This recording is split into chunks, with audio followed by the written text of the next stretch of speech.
Bem-vindos a todos. Meu nome é Alejandro Chaur e estou deleitado de estar aqui com a Cyber Sangha. Hoje vamos focalizar na mente e, como viram no título, além de mindfulness, práticas para a cura e o florescimento, mas a última investigação em neuromodulation. Hoje conosco está Julieta Lagante, Sara Prinsloo, Tenzin Wangyal Rinpoche. Antes do que nada, eu gostaria de contar que cada mês fazemos uma prática da lua cheia e agora vem a prática do 20 de outubro. E o que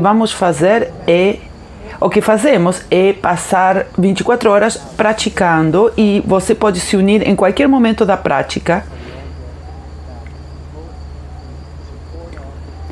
E então temos o suporte da lua cheia e o suporte de cada um. E então nós passamos a guia da prática de um país para outro em várias línguas. E eu espero que vocês possam se unir. Também, uma vez por mês, cada mês, Rinpoche faz um ensinamento através do Cyber Sangha e os diálogos continuam sempre nos mesmos temas: corpo, fala e mente. E hoje vamos falar da mente.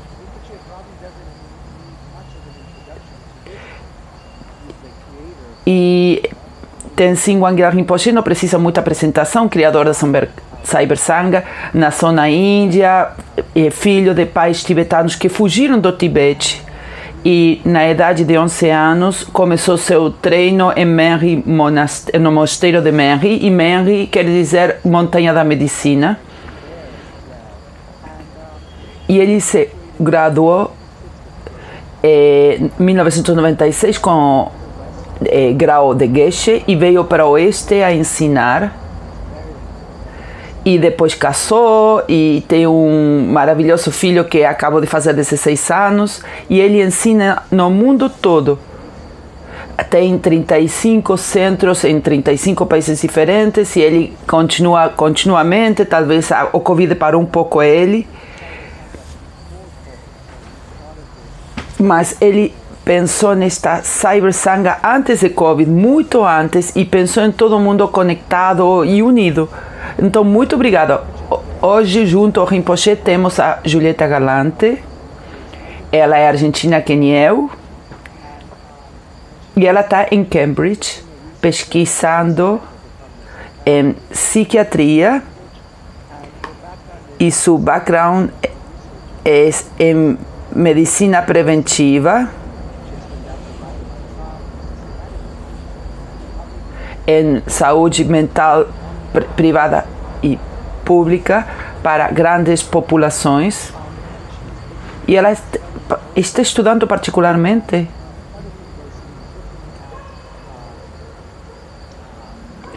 em educação, como mindfulness baseada em intervenções pode ajudar estudantes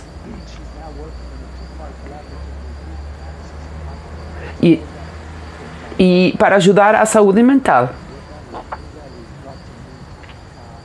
Nós nos conhecemos muitos anos atrás, num par de conferências, de palestras, e Sara é uma antiga colega minha, faz muito tempo, e ela tem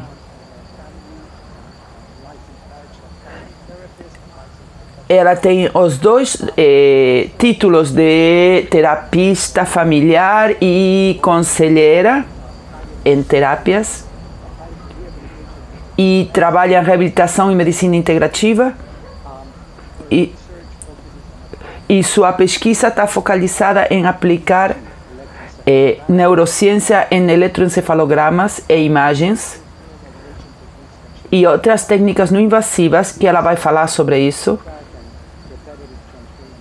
E através de estimulação magnética os efeitos de quimioterapia, de neuromodulação, todos esses efeitos na reabilitação e no cérebro. Fizemos juntos algumas pesquisas também. Bem-vinda, Sara. Estou esperando muito esse diálogo, vai ser fantástico. E quero agradecer a todos os que estão por trás daqui, organizando este evento. Daniel, por exemplo, de Costa Rica, que está ajudando, e outras tantas pessoas.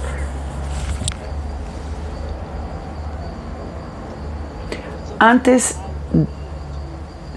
que eu convide os convidados, queria saber se Rinpoche quer dizer alguma coisa. Não? Muito bem, obrigado. Então, Julieta, conta que trouxe você a este campo, que te trouxe a MBA,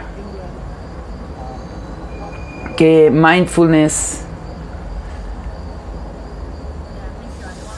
Muito obrigada por me convidar.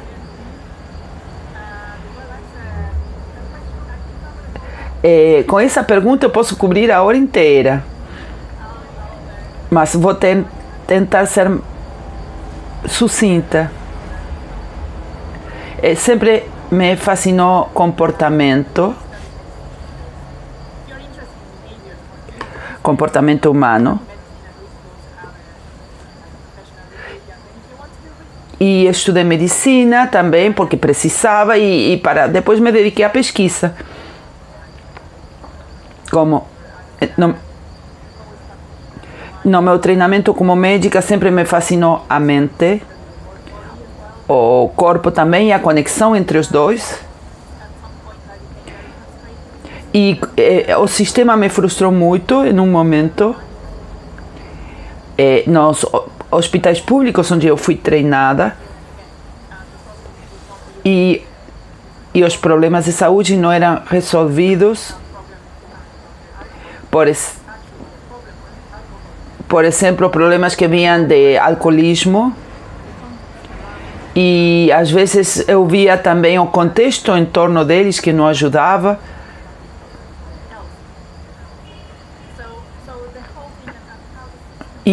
E não gostava como o sistema tratava, porque tratava sintomas e não tratava causas.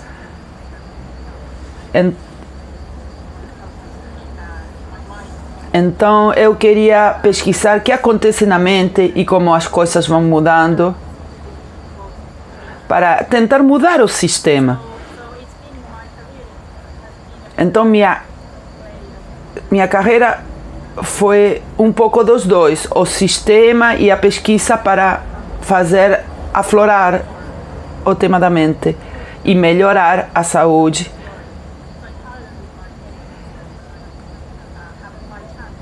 Além dos estudos médicos, eu me envolvi casualmente com yoga, e aí eu descobri toda a dimensão filosófica,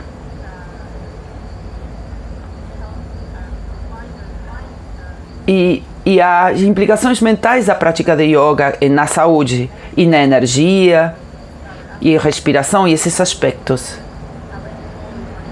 que eu não cobri nada disso nos meus estudos médicos. E me fascinou tudo isso,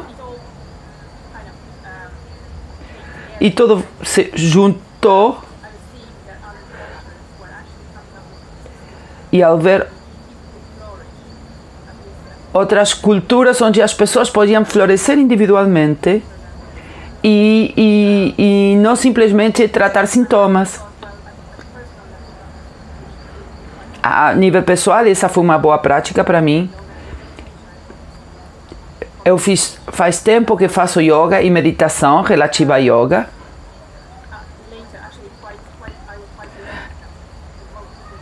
E nisso eu estava muito sozinha, porque a maioria das pessoas iam só para a parte física na yoga. E eu queria então fazer mais do que os outros.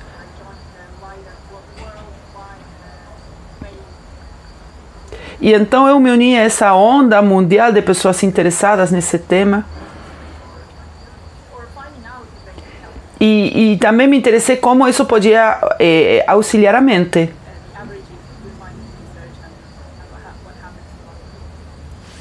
Então, isso foi como comecei tudo isto. Tive muita sorte de conseguir uma bolsa de doutorado em Inglaterra para estudar tudo isto, 10 anos atrás. E aí comecei minha pesquisa. Muito obrigado. Graças. Sara. Como todos têm uma trajetória interessante. Começou como uma terapeuta familiar e depois se dedicou ao cérebro.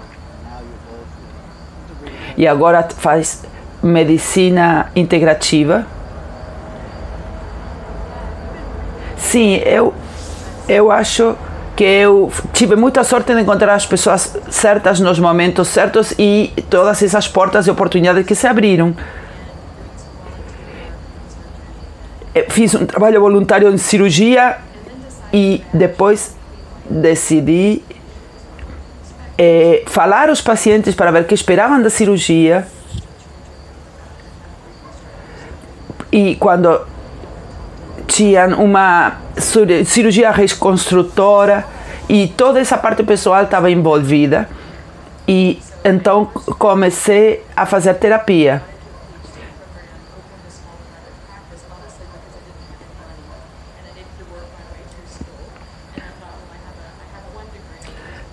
Então eu comecei com minha primeira carreira foi medicina e depois me envolvi na segunda, terapia. E além da parte física, as pessoas têm ansiedades, problemas, têm um impacto. E o aconselhamento tradicional não ajudava. Então comecei a aplicar neurociência. E então eu comecei a medir as frequências mentais com exames e me concentrei nessa pesquisa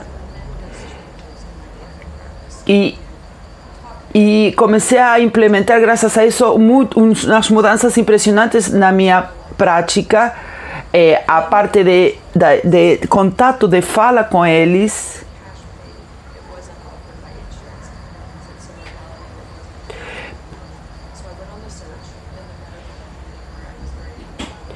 E eu comecei a pesquisar sobre como fazer isso na comunidade médica que eu conhecia. E que tentei achar alguém com uma mente suficientemente aberta para me aceitar e conseguir uma bolsa nisso, porque não tinha dinheiro. E queria... E consegui uma bolsa da Associação Americana de Câncer 10 anos atrás. E fui desde aí que eu estou em medicina integrativa. E tratei tumores, especialmente no cérebro, e sua reabilitação. E nós vimos que com essa meta, vimos que ansiedades e depressões ficaram melhores.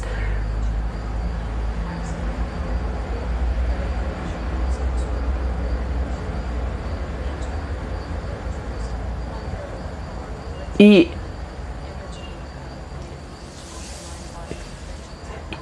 casualmente Alejandro me introduziu nas intervenções de mente e corpo através da meditação. E Lourenço, e trabalhei com Lourenço num projeto em China sobre meditação e intervenções nisso. Então eu achei as pessoas certas no momento certo e estou muito feliz de estar aqui.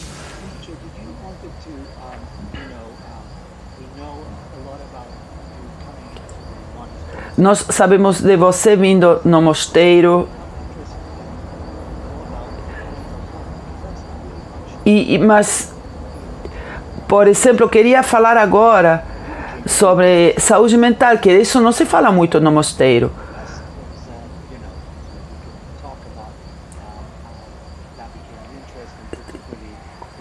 Como isso se tornou um interesse, o tema de mindfulness no Ocidente.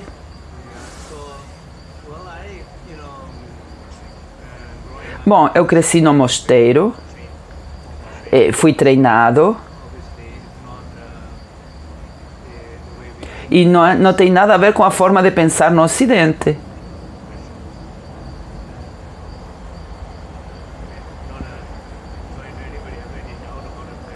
Ninguém tem nenhuma dúvida se a meditação ajuda ou não. Não precisamos de nenhum tipo de pesquisa. Sabemos que ajuda. Mas ao vir para o Ocidente, se precisa mais a validação da ciência, com imagens e todas essas pesquisas. Para os ocidentais é importante olhar por esse ângulo. A parte, as repercussões físicas e médicas, não só a filosofia e os ensinamentos. Não tem nenhum questionamento sobre se ajuda. Claro que ajuda, mas como ajuda, em que forma, em que situação.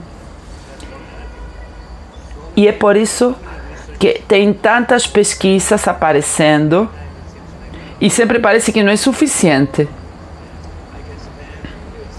Então, de alguma forma,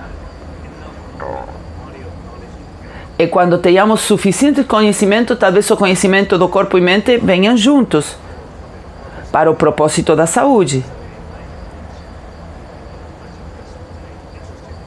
Eu não tinha todas essas questões de saúde, eu estava interessado na iluminação.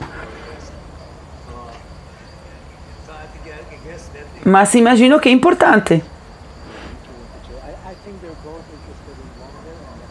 Todos estamos interessados em viver mais e menos miseravelmente, de todas formas. É interessante como teve diferentes intervenções com treino que você tem e sua abertura para apoiar este tipo de pesquisas. Em outubro 22, 23 e 24 temos outra conferência sobre esse tema e vocês podem se unir.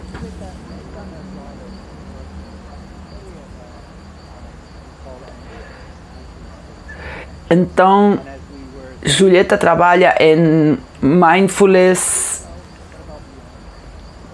perante a intervenção. Então, vamos começar com o que são essas intervenções de mindfulness, que é mindfulness. E talvez você pode mencionar algo da tua pesquisa. E depois vamos ver como continuamos. Bom, muito bem. Mindfulness, o movimento de mindfulness. Muitos pensam que é o mesmo que a meditação, mas é só uma pequena parte disso. Eu não sou uma experta, mas muitos de vocês, como sabem, mindfulness começou com Jon Kabat-Zinn. Ele escolheu essa palavra como tradução, como intervenção, e quando testamos, sempre precisamos uma definição muito concreta. E a definição seria prestar atenção ao momento presente, sem propósito, sem intervenção mental.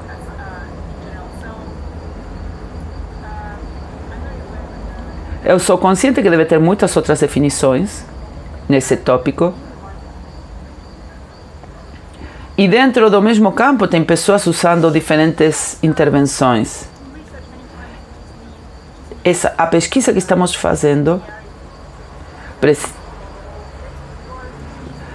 às vezes precisamos um consenso e escolhemos essa definição que acabei de falar. Mas às vezes para outro tipo de pesquisa usamos outra definição, depende das nossas intenções. Tudo depende para quê, por quê e por quanto tempo. Então, MBA trabalha com essa definição de mindfulness em um programa de 8 semanas, com sessões semanais de 2 horas e meditação regular de 40 minutos em casa. Então é um período bem curto e a meditação tradicional, pelo que eu sou consciente, não vai muito além disso. Mas isso iluminou, acendeu um campo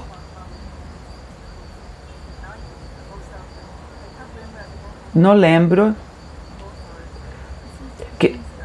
Eu acho que o autor Jamie Kucinska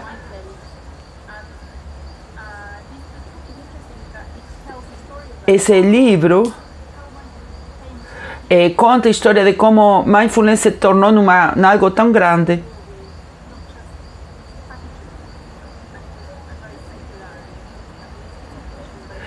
E é um pacote olhado superficialmente, de forma muito secular.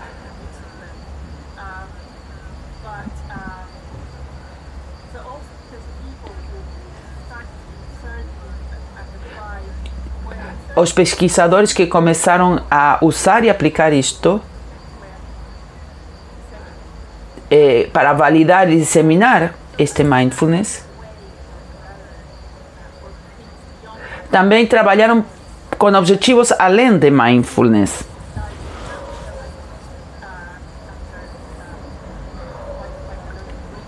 E eu, depois de muita pesquisa e leitura sobre mindfulness,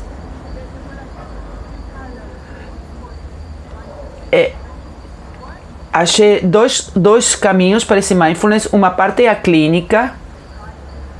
Eu tenho sintomas, tenho alguma coisa errada, dor física, problemas mentais como depressão, ou eu tive isso no passado e não quero ter mais.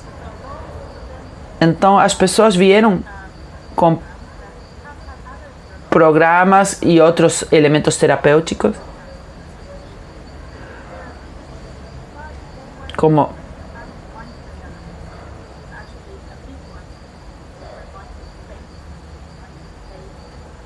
então, nesse caso, mindfulness estava baseado em terapia cognitiva.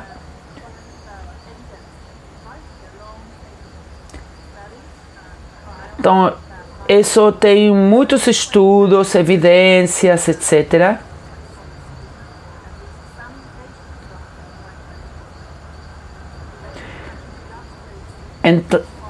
Então, por exemplo, no Reino Unido, mindfulness é parte do tratamento para a depressão na saúde pública.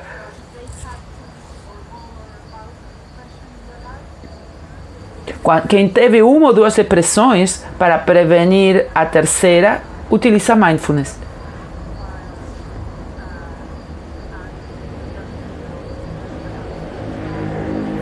E isso foi validado por vários estudos e pesquisas.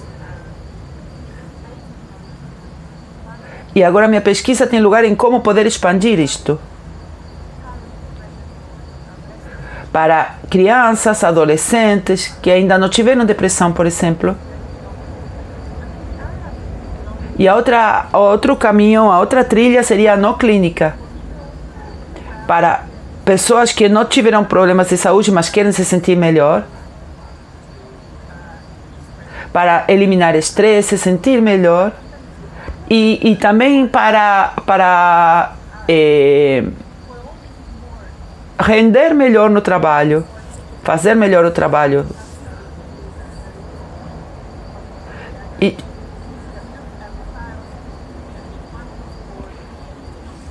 E eu fiz uma pesquisa olhando para a criança e a comunidade e não para temas de saúde. E reduziu estresse psicológico e outras coisas não clínicas. E achamos que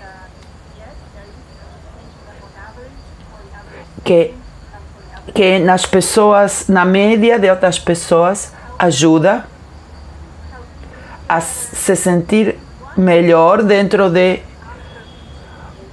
1 a 6 meses depois de terminar o curso de 8 semanas. E um dos resultados foi isso, mas também foi interessante. Olhamos a média e a um grupo de indivíduos que ia à escola, ou à universidade, ou lugar de trabalho, os profissionais de saúde.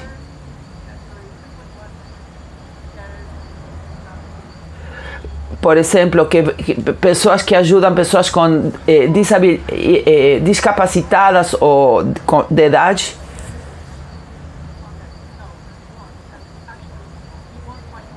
E achamos benefícios em todas as áreas e mudanças.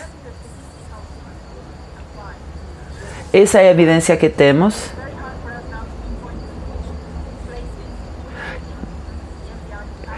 Ainda é difícil saber em que cenários a mindfulness poderia ajudar e em quais não. Mas em alguns aspectos e os efeitos foram muito heterogêneos.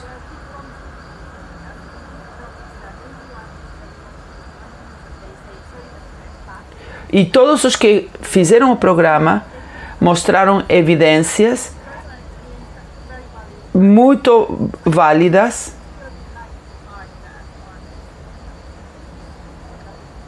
e agora estamos pesquisando por trás de tudo o que foi acontecendo. Muito obrigado, muito interessante e muito útil saber em que áreas de saúde vocês usam e em que áreas não ajudaram. E como você falou, tem muita evidência sobre o tema e é uma palavra que significa muita coisa. Por exemplo, a evidência na população que tem câncer, mas agora usamos com alunos. Então, muito obrigado. Isto é muito útil. Sara, gostaria de te perguntar, da tua pesquisa, qual é o potencial de cura destas técnicas em geral, não só mindfulness, ou mente, corpo, espírito, intervenções desse tipo?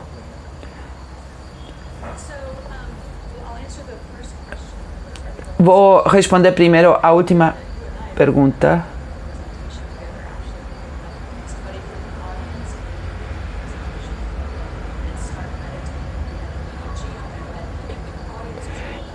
Por exemplo, fizemos em uma palestra uma meditação e uma pessoa estava conectada para fazer um eletro e enquanto eu dava as instruções de meditação, um monte de dados mudaram e todo mundo podia perceber isso.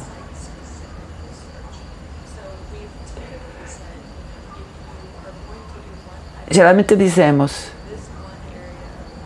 se você vai fazer um tipo de meditação, alguma área de meditação do cérebro vai ser beneficiada. E o mesmo nas pesquisas sobre a dor acontece. E às vezes procuramos a matrix de dor no cérebro e às vezes é no topo da cabeça e nós ensinamos a mudar isso. E o que mais me entusiasma nisso é que os pesquisadores já não olham a áreas específicas, não se focam em uma área do cérebro, mas se tem uma aproximação mais integral olhando a todas as áreas do cérebro. Por um lado, sabemos que os cérebros das pessoas não são lineares, e se tenho 10 pessoas diferentes com dor crônica, se fazemos uma intervenção com uma meta ou olhamos numa área, deixa muito fora. Então,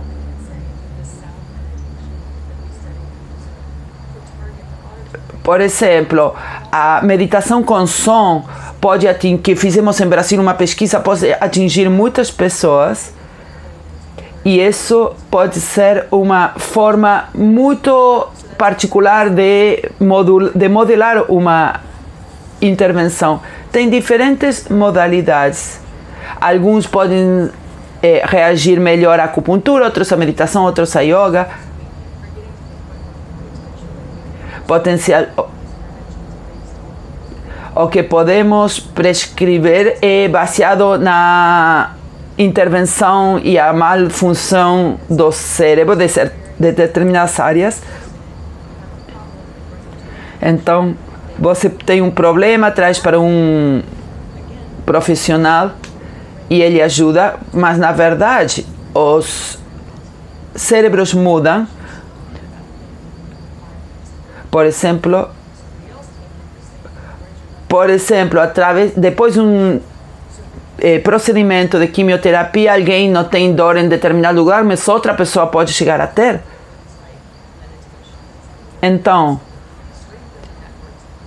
nós sabemos que a meditação, yoga e todas essas práticas vão afetar essa dor e vai ser efetivo. E essa é a trajetória interessante que temos feito. Então, isso fez expandir nossos horizontes. E é todo um sistema holístico e não é uma intervenção assim particular ou singular. Muito obrigado.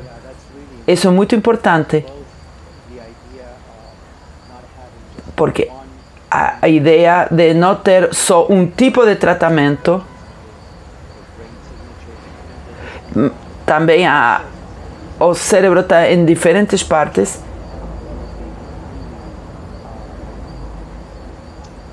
Rinpoche,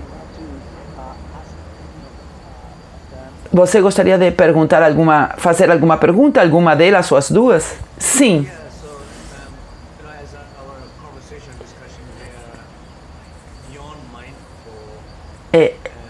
Enquanto além da mente e da definição de John Kabat-Zinn de mindfulness, conhecida por a maioria das pessoas no Ocidente, além mindfulness, ou dessa definição, por favor me corrijam se estou errado, mindfulness é praticada em concentração, chinê, em descansar na calma. Você pode falar isso em diferentes formas, mas acho que isso é a base. E meditação, além de mindfulness, é um conceito bem interessante.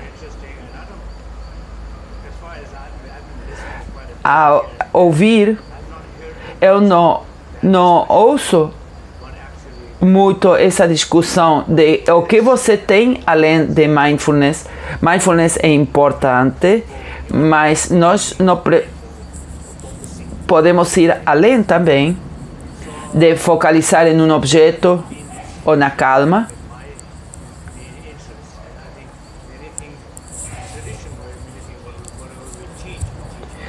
Em muitas tradições ensinamos respiração, yoga, visualização, diferentes meditações. Ou você tenta acalmar a mente, descansar, se estabelecer nessa calma, em certa forma, sempre está a ideia de alguém focalizando em alguma coisa. Mas esse alguém é inquieto, não tem um momento de calma, um momento de quietude, um momento de abertura. Então, esse alguém que não tem essa capacidade é nós. E essa exageração de atividade mental, onde aparecem todos esses distúrbios, essas distrações, onde aparecem distrações, estresse. Mas quando faz o mindfulness, você focaliza em se acalmar. Você não tenta ir além, você tenta simplesmente acalmar. Então, a ideia além de mindfulness seria não simplesmente se acalmar, sino ir além. E que significa ter insights de autorrealização. E eu não vejo muitas pesquisas sobre essa parte. Você, por exemplo, pode ajudar em livrar-se de adições de álcool ou tabagismo.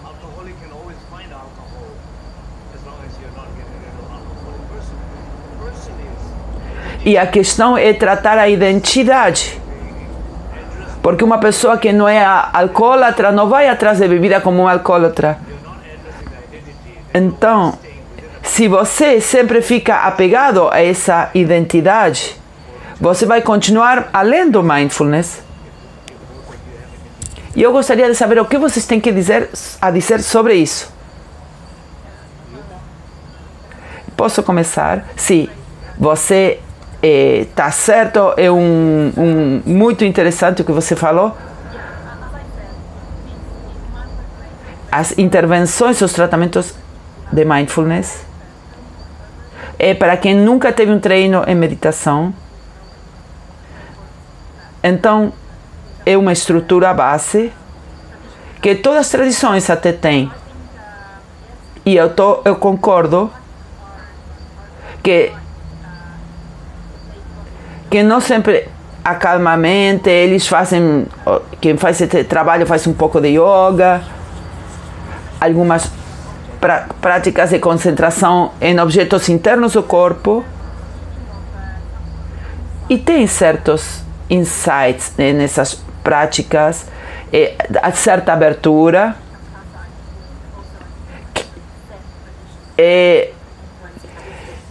explicadas bem pelas tradições Zen, talvez, mas esse interesse é tão pequeno e o foco está mais nesse se acalmar. E é o que as pessoas procuram. Se você falar para as pessoas que continuem praticando, talvez toda essa outra dimensão chega, mas até agora isso não foi medido. Mas se você fala que as pessoas continuem meditando, se bem no início uma prática de concentração, depois vai virando uma prática de insight, e descobre que você não é seus pensamentos, que você não é essa mente, que você não é esse ego.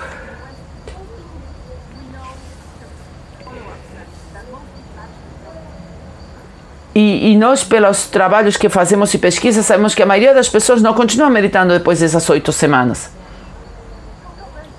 Algumas pessoas que sim, poucas, eles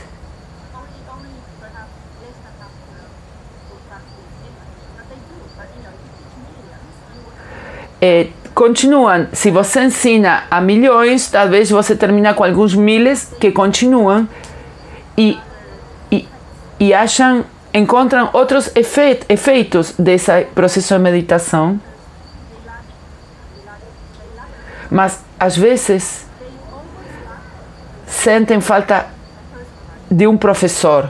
Em todas essas práticas de mindfulness sentem a falta de um professor.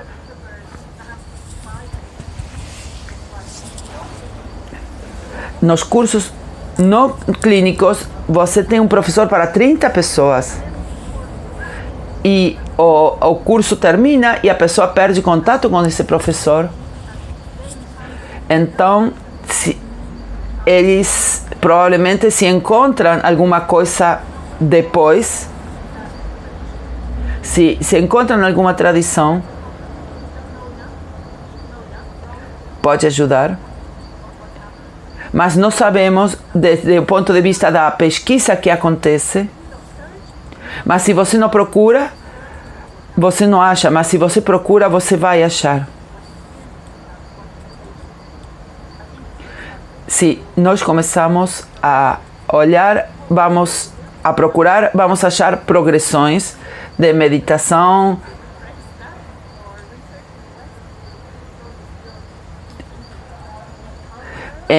em Ocidente ainda estamos pensando em termos da mente, mas nós poderíamos ir além.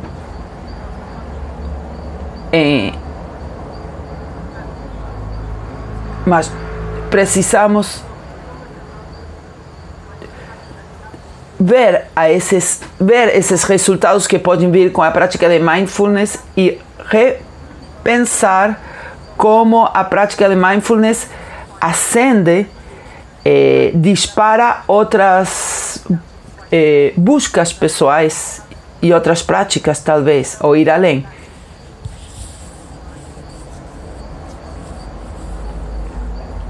Obrigado, Julieta.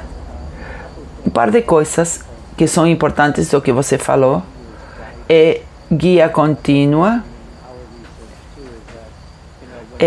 Quando as pessoas param de praticar, todos esses níveis que ganham na prática vão ser perdidos, talvez. Outro ponto que você mencionou muito bem é o que segue, o que é o próximo para florescer.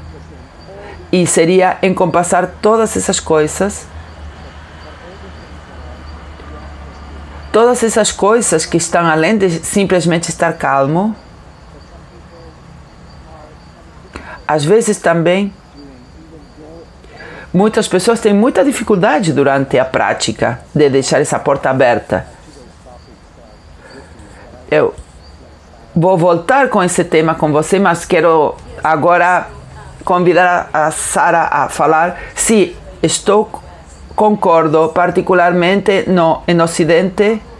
Temos essa ideologia que temos um problema, tomamos uma pílula, um remédio e resolvemos e continuamos como estamos.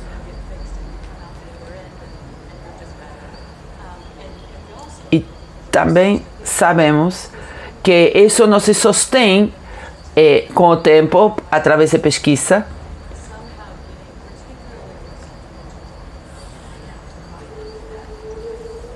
E agora queremos engajar a cultura ocidental em mudanças a longo prazo.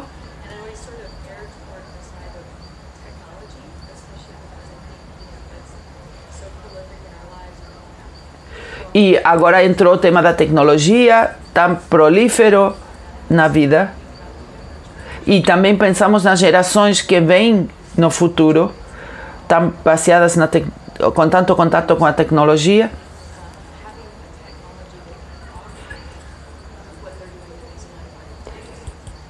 E a tecnologia pode ajudar nessas práticas de corpo, fala e mente.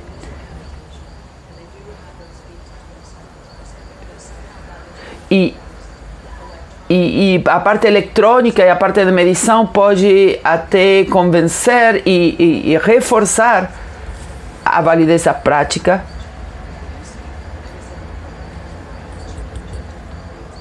E vemos que as mentes das pessoas mudam de formas diferentes e dimensões diferentes.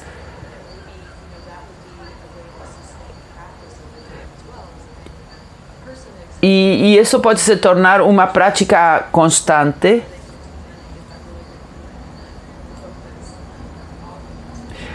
Por exemplo, uma dos resultados é o foco aumenta. E quando a sociedade e os indivíduos percebem que melhoram, podem aderir mais a estas práticas.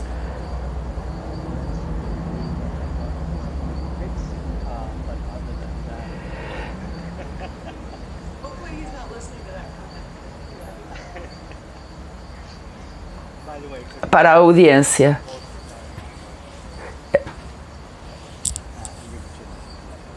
Rinpoche,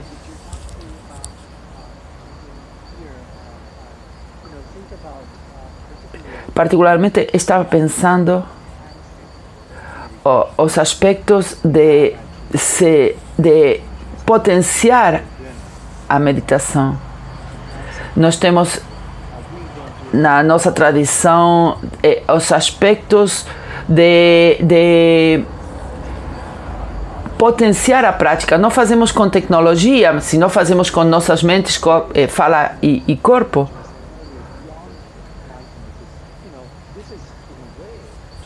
Isto de ir além de mindfulness é um começo, em certa forma. É bom de ver que você pode usar isso em diferentes áreas e aspectos. O que você disse ao respeito?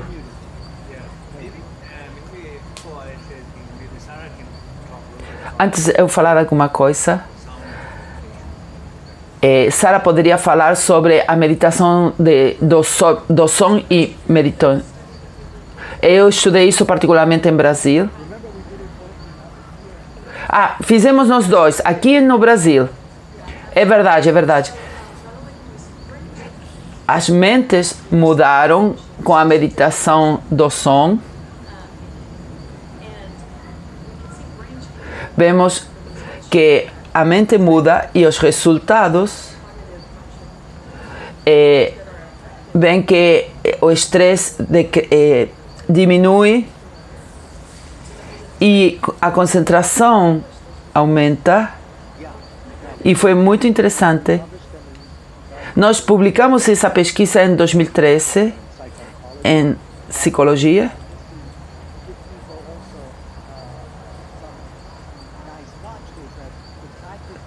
A prática que nós fazemos geralmente na Cybersangha com Aum Hum era parte dessa prática com pessoas em quimioterapia e fazíamos uma prática que chamava quimio cérebro e outros quimio névoa, e começamos com as respirações, depois os sons, e fomos capazes, como Sara falou, de melhorar a memória de curto prazo, o funcionamento do cérebro. E fizemos isso em Brasil, no Hospital Einstein. E é interessante, agora estou pensando que a causa disso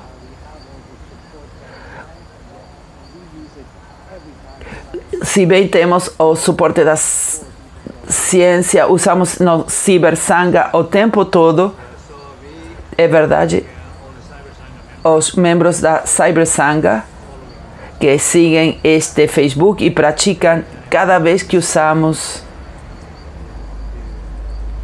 o mantra no início com a flauta, e todo mundo sabe disso.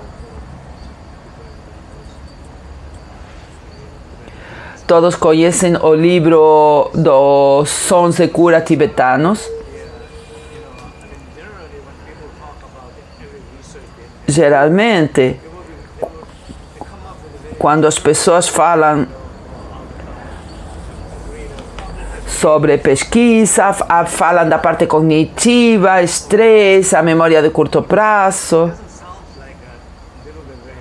Isso para mim isso não é muito convincente, pessoalmente. Mas, por exemplo, em termos da prática, quando você pesquisa, você pode ter benefícios só ao ouvir o som, como ouvimos música. Seria mais quando você canta o som A, como o som A repercute na área cerebral, ou quando canta OM, vibra especificamente uma energia na garganta, e quando canta, tua mente está aqui e a energia está focalizada aqui, e o sentir, as emoções, está todo junto. Então você traz isso ao todo. Então, como o som associado a uma localização particular do corpo traz um determinado tipo de energia e consciência.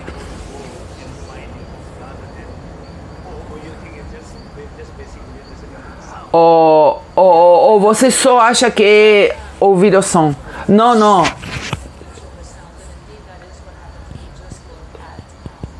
Nós olhamos o que o som produz nas funções cerebrais.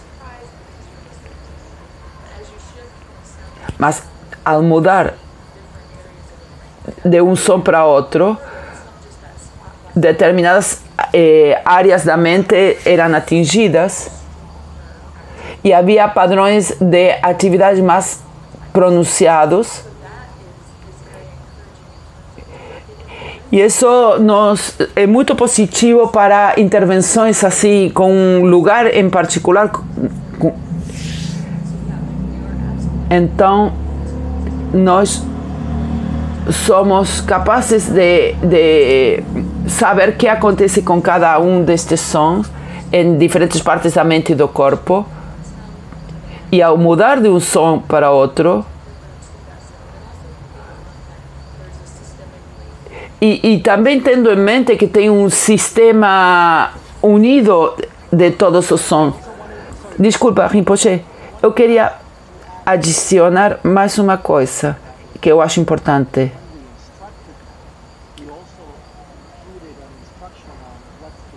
Nós também incluímos a instrução de qual é o objetivo de cada som. Com o A é trazer, com o OM é conectar e com o HUM é abrir.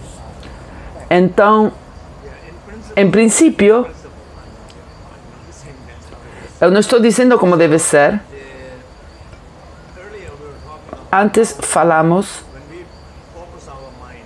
quando focalizando a mente, você pode focalizar a mente, focalizar o corpo, a fala, ou focalizar no silêncio, ou abrir mais o corpo, ou estar mais presente.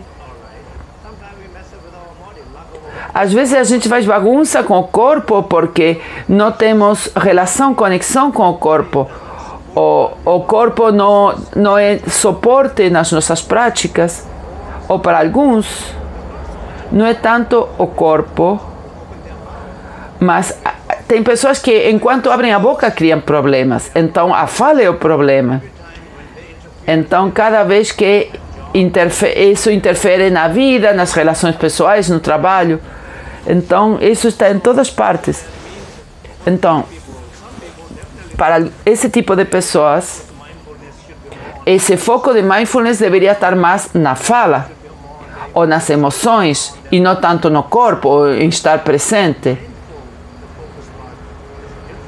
Então, eu acho que o foco de mindfulness deveria ser diferente para diferentes pessoas, para trazer consciência, focalizar em diferentes localidades.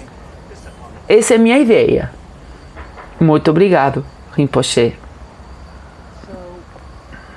Vamos voltar a Julieta.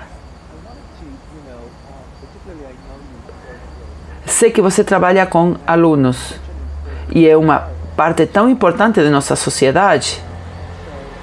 E você mencionou duas coisas. Uma é vencer certos obstáculos nessa prática para ir além e florescer.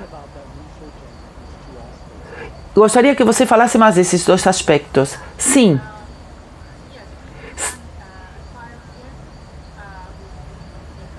Se trabalhamos com alunos da Universidade de Cambridge, a universidade oferece um curso de mindfulness.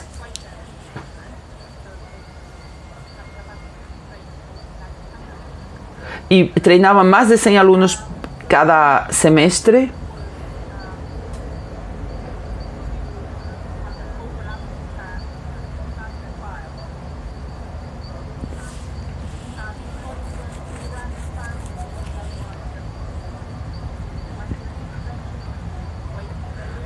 E estudávamos quando recebiam o mindfulness, o curso, e o ano seguinte.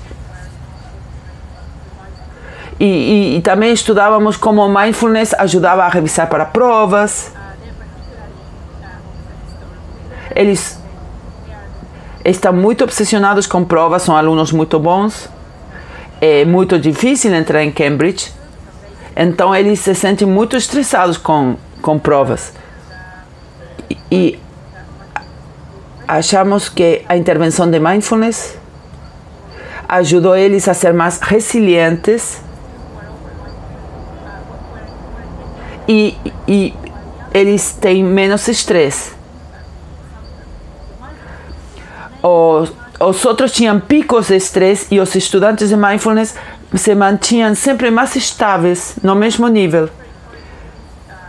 Isso foi muito importante. E então os resultados foram tão bons que as autoridades de Cambridge decidiram oferecer mindfulness em um termo mais longo. E fizemos os estudos um ano depois e ainda víamos benefícios, mesmo para estudantes que pararam na prática da meditação, que se beneficiaram de ter feito o curso. Aqueles que meditaram mais tinham mais benefícios. E os obstáculos são muitos tipos de obstáculos. Por exemplo, um muito comum é que eles não conseguem meditar porque não conseguem se concentrar. Às vezes é uma coisa muito íntima e querem compartilhar.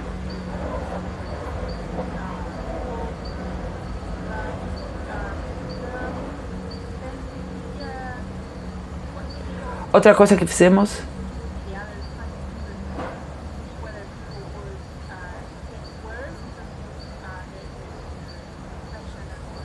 é ver depressão e ansiedade, a ver se ficavam pior ou não. E realmente foi todo o contrário. E o professor foi muito cuidadoso. E vimos a importância do professor, da intervenção do professor.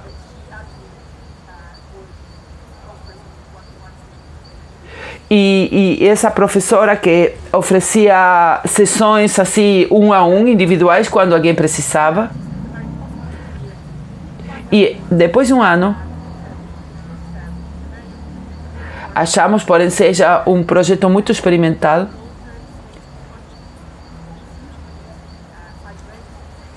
Que eles tinham estados alterados de consciência em pesquisa psicodélica. Depois de um ano de mindfulness profunda, você tinha experiências, mesmo se eles não continuavam meditando,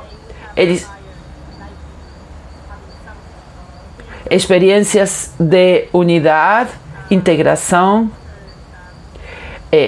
percepções da maquinária do corpo em si,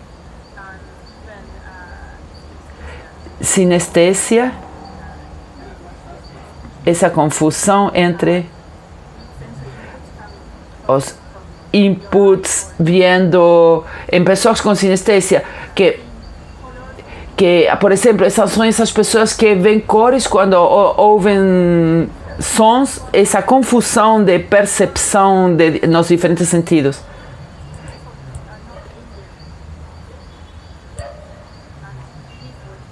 E isto foi muito secular, muito típico do curso de Mindfulness e deu excelentes resultados.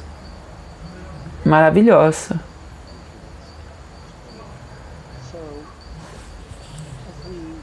Então, chegando ao final, gostaria de perguntar a cada um de vocês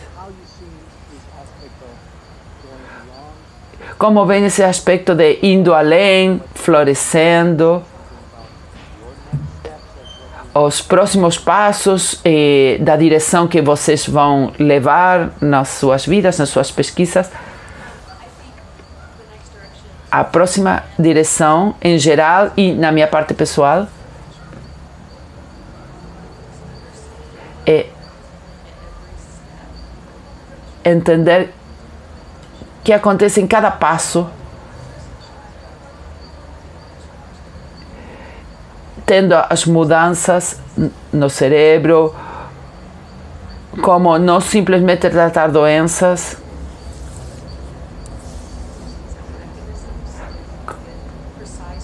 continuar os mecanismos para ver se conseguimos ter resultados precisos ou não. E também fazer intervenções sistêmicas com combinação de práticas e não quebrar todo de maneira linear, sino utilizar de forma integral. Então é isso.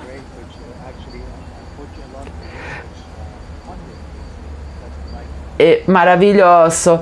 Lamentavelmente, todas as bolsas de pesquisas não são dadas a quem quer abarcar esse sistema integrativo, né? E Julieta? Bom, eu estou esperando a pesquisa da Sara, muito interessante.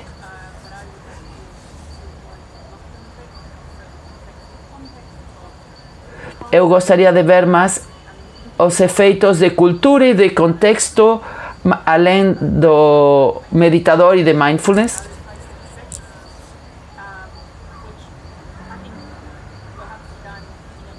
E isso deveria ser feito num time interdisciplinar de psicólogos, antropólogos, neurocientistas. Esse seria meu sonho. Esse é teu próximo passo? Acho que sim. Espero que sim.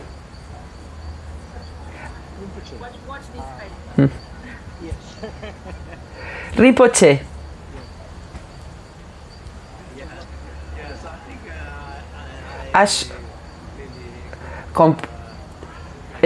Concordo com Sara, a área de prevenção é muito importante. Não é que eu penso muito sobre isso, só veio na minha mente agora que às vezes, quando pensamos em meditação, de uma forma secular, para pessoas de idade, no mundo ocidental, o mais difícil não é a parte prática, as aplicações.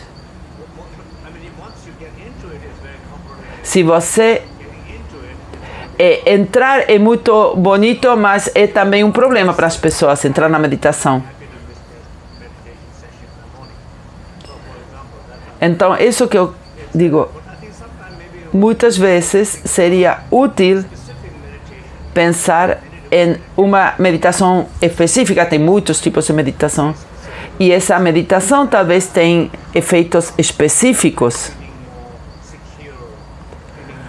para sentir-se mais seguro, sentir mais confortável. Essas experiências têm determinada atividade no cérebro quando os filhos encontram sua mãe, ou quando o casal se encontra, ou alguém encontra alguém depois da pandemia e você recebe uns amigos para um café. E essas coisas pequenas, as pessoas não prestam atenção. Você ser um bom hospedeiro para as pessoas, fazer que as pessoas se sintam confortáveis.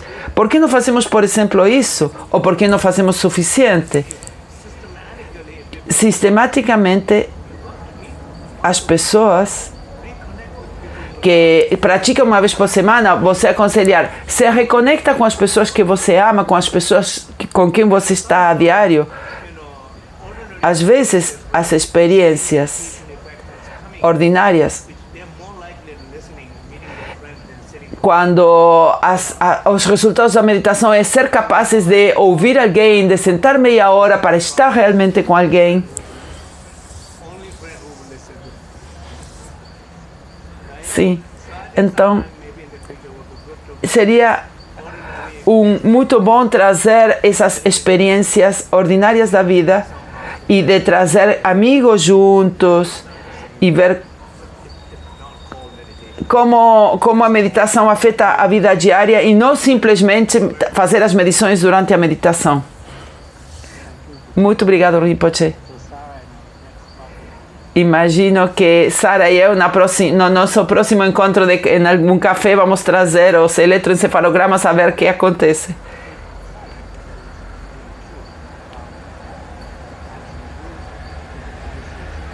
É verdade, à medida que a tecnologia se desenvolve, nós podemos começar a medir o dia a dia.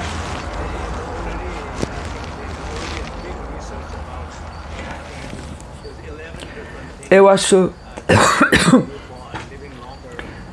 que teve uma pesquisa de 11 coisas diferentes de como fazer para as pessoas viverem mais, de suplementos, exercícios, alimentação, etc. E uma era interconectividade.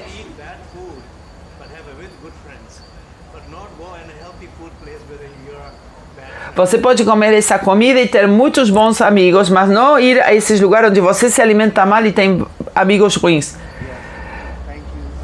E isso é tão verdade. Muito obrigado.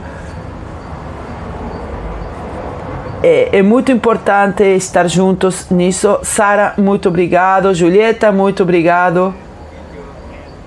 Mariela e todos os que participam, obrigado a todos. Lembro, 20 de outubro, prática do lua cheia.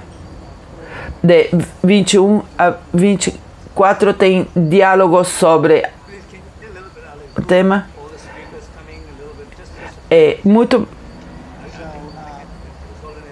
Fala um pouco de quem vai estar no próximo encontro.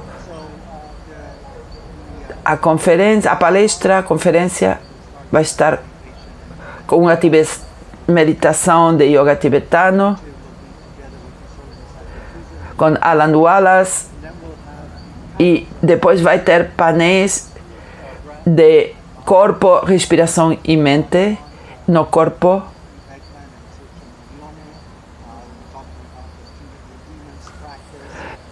Você vai falar sobre a prática de alimentar os demônios em respiração, práticas não só da respiração, mas também como chegar ao nervo vago e na mente. Vão falar da prática de sonho, como o sonho e a mente podem se ajudar mutuamente.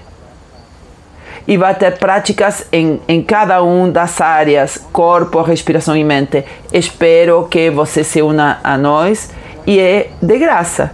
Então espero ver vocês de novo. Muito obrigado a todos, muito obrigado Rinpoche por dar o espaço da Cyber Sangha para este tipo de atividade. Muito obrigado.